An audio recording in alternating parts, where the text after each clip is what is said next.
yeah, a lot of prominent Sorry. pro-lifers are religious, or that the reason why they stand for protecting the life in the womb is partly because their religious convictions prompt them to say that all lives are valuable, no matter what age of stage and things like that.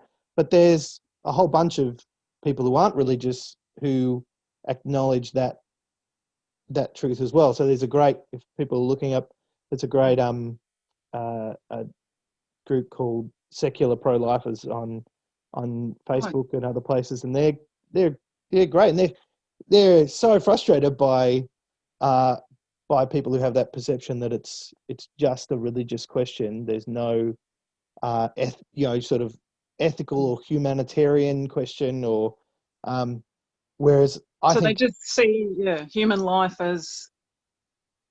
So what are the basic points of that, like about well the why? basic point would be that the way that, and you could look up their Facebook page to maybe hear it from their mouth, but that killing a human being is wrong.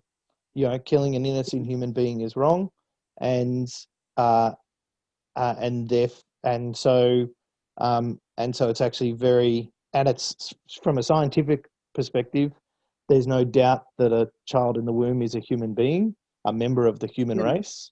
And if we say, why do we say that it's wrong for me to kill this person down? Whether you're religious or not, you generally agree that it's not, that it's not ethical to kill someone who's just in your way, who that they have rights, and those rights are not based on how clever they are, or how attractive they are, or whether they're able or disabled, whether they're white or black, whether they're man or woman, their sexuality. The reason why they shouldn't be killed is because of their humanity, which is the thing that unites all human beings. And that's the one reason why you don't go, well, we can kill this subset category of humanity. And so they just extend that, and I would too, to the difference between a human being in the womb and out of the womb is arbitrary, in the sense, not arbitrary to the mother. Obviously, it's very significant to her whether it's in the womb or out of the womb. But in terms of to the human being itself, that difference is quite arbitrary. So a child couldn't be, my daughter she didn't want to get out of the womb. She was in there for an extra, got out, and we had to induce after 41, 42 weeks. Whereas children have been removed from the womb at 24 weeks and survived. And they can do surgery where they remove a fetus from the womb, do surgery on it, and then put it in the womb. Are you serious? Wow. Yeah. And so you sort of go, well, what was the status of that child?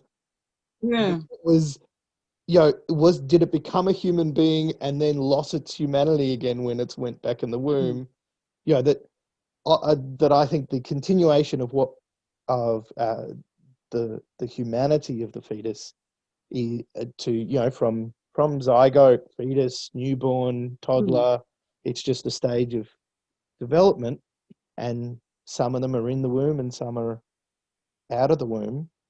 And so if we consider that it's unethical to kill a child out of the womb, then you've got to argue what makes the child within the womb what makes it lose its human rights, what makes it lose its loss of humanity.